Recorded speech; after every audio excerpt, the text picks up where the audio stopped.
I don't know what to say, really.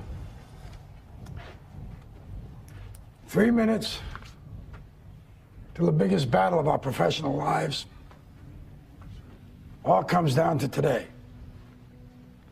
Either we heal as a team, or we're gonna crumble.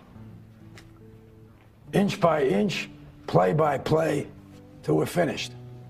We're in hell right now, gentlemen. Believe me. And we can stay here, get the shit kicked out of us, or we can fight our way back into the light. We can climb out of hell. 1 inch at a time. Now, I can't do it for you. I'm too old. I look around, I see these young faces, and I think, I mean, I made every wrong choice a middle-aged man can make. I pissed away all my money, believe it or not. I chased off anyone who's ever loved me. And lately, I can't even stand the face I see in the mirror. You know, when you get old in life, things get taken from you. I mean, that's part of life. But you only learn that when you start losing stuff. You find out life's this game of inches. So is football. Because in either game, life or football, the margin for error is so small. I mean, 1/2 a step too late or too early, and you don't quite make it. 1/2 second too slow, too fast, you don't quite catch it. The inches we need are everywhere around us. Hell yeah. They're in every break of the game, every minute, every second. On this team, we fight for that inch. On this team, we tear ourselves and everyone else around us to pieces for that inch. We claw with our fingernails for that inch. Because we know when we add up all those inches, that's gonna make the fucking difference between winning and losing. Between living and dying. I'll tell you this, in any fight, it's the guy who's willing to die who's gonna win that inch. And I know if I'm gonna have any life anymore, it's because I'm still willing to fight and die for that inch. Because that's what living is. The 6 inches in front of your face. Now, I can't make you do it. You gotta look at the guy next to you. Look into his eyes. Now, I think you're gonna see a guy who will go that inch with you. Hell yeah. You're gonna see a guy who will sacrifice himself for this team because he knows when it comes down to it, you're gonna do the same for him. That's a team, gentlemen. Hell yeah. And either we heal now as a team, or we will die as individuals. That's football, guys.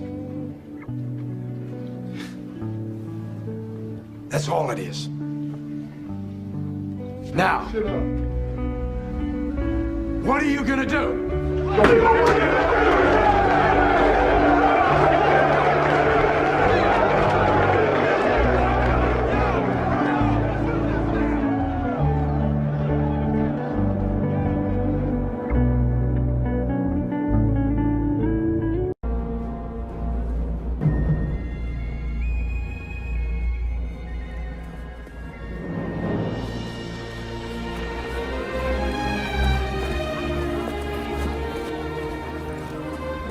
William Wallace. Gotta be a little tall enough.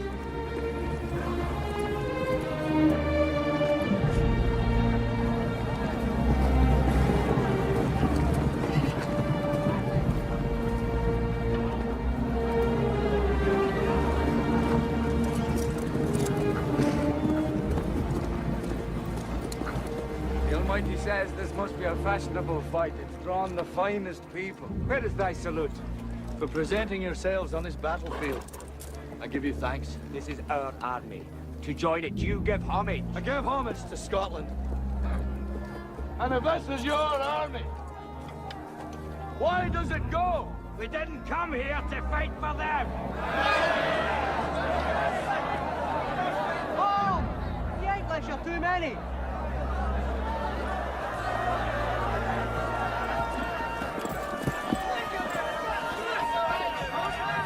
Sons of Scotland, I am William Wallace.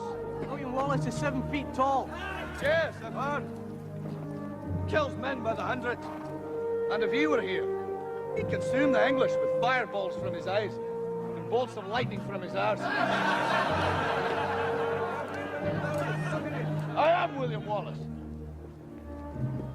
And I see a whole army of my countrymen here in defiance of tyranny. You've come to fight as free men. And free men you are. What will you do without freedom? Will you fight? Fight against that? No! We will run! And we will live. Aye. Fight and you may die. Run and you'll live. At least a while. And dying in your beds many years from now, would you be willing to trade all the days from this day to that for one chance, just one chance, to come back here and tell our enemies that they may take our lives, but they'll never take our freedom!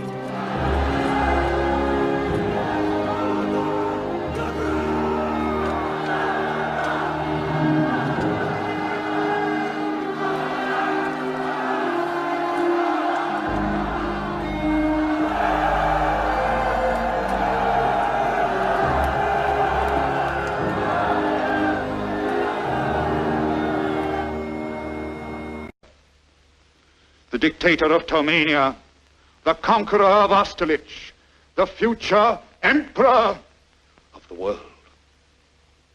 You must speak. I can't. You must. It's our only hope. Hope.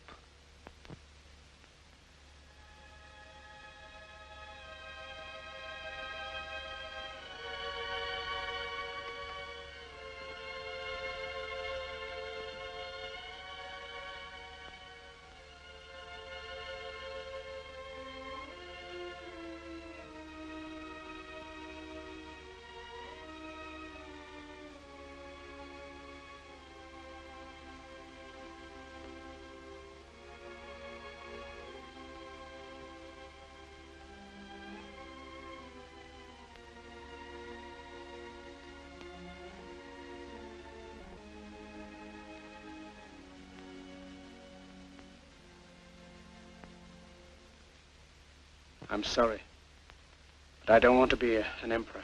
That's not my business. I don't want to rule or conquer anyone. I should like to help everyone if possible.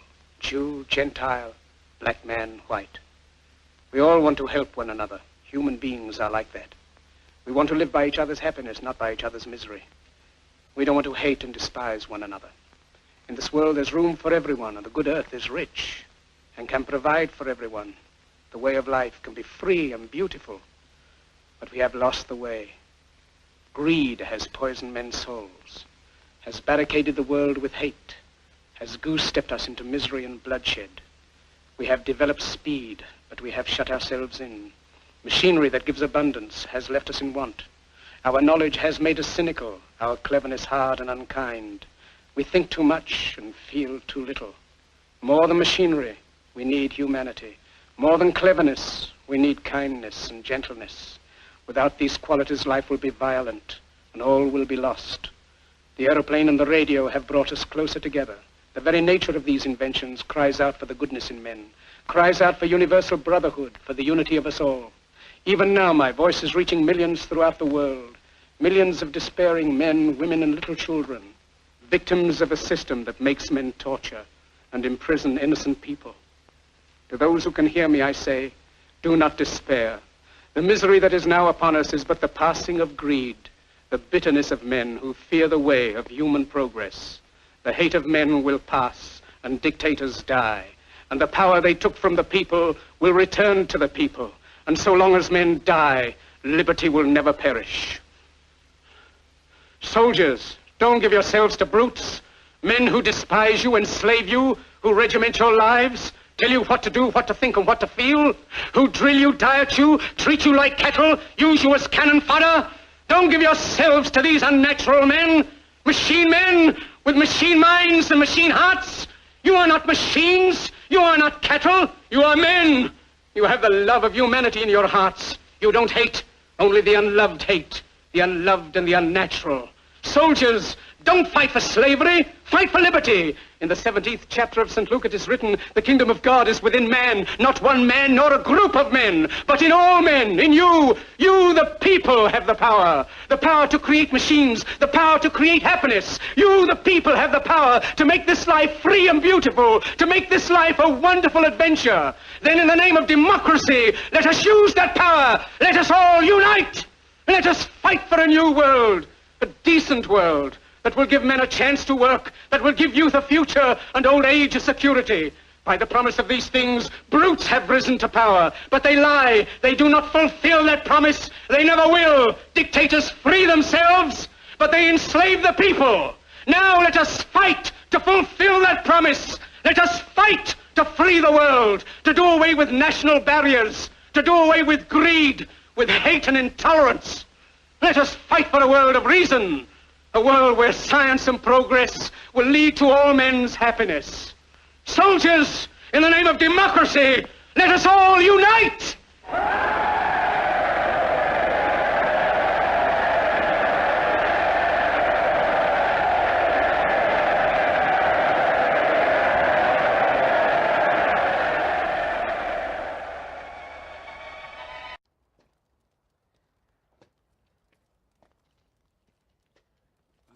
Well, I must say I'd hoped for better.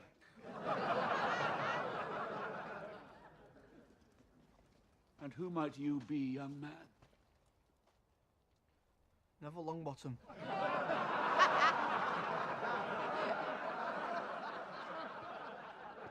Well, Neville, I'm sure we can find a place for you in our ranks. I'd like to say something.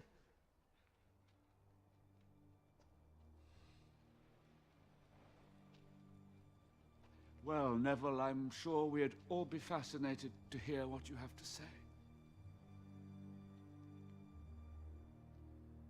Doesn't matter that Harry's gone. Stand down, Neville. People die every day. Friends. Family. Yeah. We lost Harry tonight.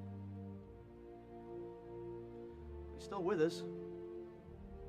In here. So's Fred. And Remus.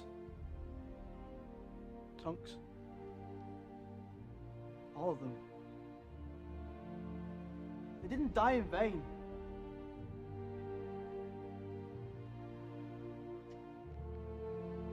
But you will. Because you're wrong. Harry's heart did beat for us. For all of us. It's not over.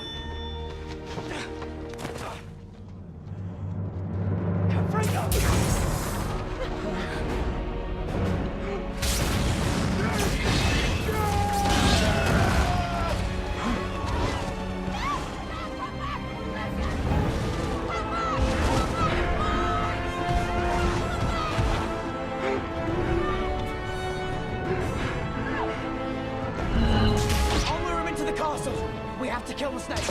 You'll need this!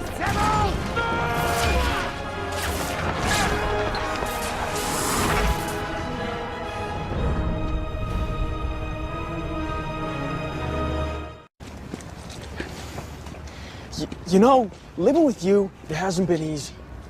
People see me, but they think of you. Now with all this going on, this is gonna be worse than ever. It don't have to be. No, sure it does. Why? You got a lot going on, kid. Well, my last name? That's the reason I got a decent job. That's the reason why people deal with me in the first place. Now I start to get a little ahead. I start to get a little something for myself, and this happens. Now I'm asking you as a favor not to go through with this, okay? This is only gonna end up bad for you, and it's gonna end up bad for me. You think I'm hurting you? Yeah, in a way you are. That's the last thing I ever wanted to do. I know that's not what you want to do, but that's just the way that it is. Don't you care what people think? Doesn't it bother you that people are making you out to be a joke and that I'm gonna be included in that? Do you think that's right? Do you?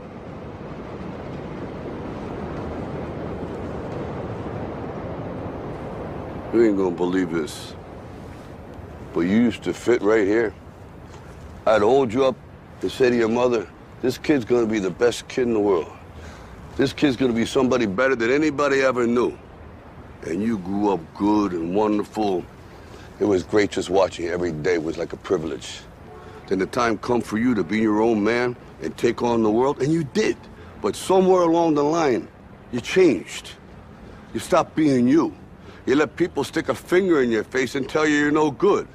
And when things got hard, you started looking for something to blame, like a big shadow.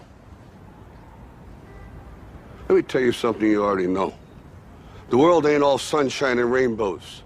It's a very mean and nasty place, and I don't care how tough you are, it will beat you to your knees and keep you there permanently if you let it. You, me, or nobody is gonna hit as hard as life. But it ain't about how hard you hit. It's about how hard you can get hit and keep moving forward. How much you can take and keep moving forward. That's how winning is done. Now, if you know what you're worth, now go out and get what you're worth. But you gotta be willing to take the hits and not pointing fingers saying you ain't where you wanna be because of him or her or anybody. Cowards do that, and that ain't you. You're better than that.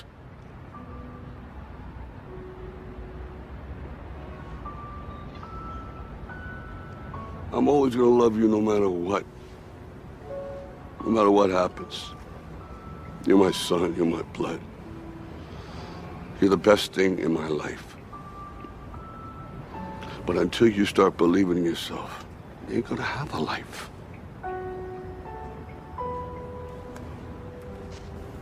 Don't forget to visit your mother.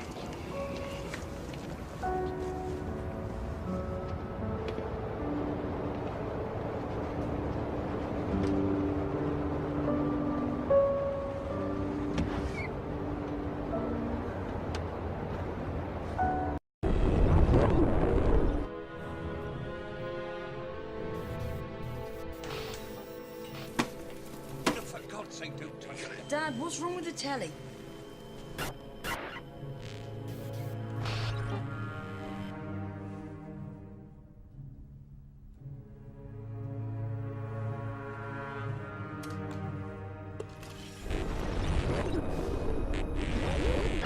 Good evening, London. Allow me first to apologize for this. The emergency channel. I do, like many of you, appreciate the comforts of the everyday routine, the security of the familiar, the tranquility of repetition. Bloody hell. I enjoy them as much as any bloke.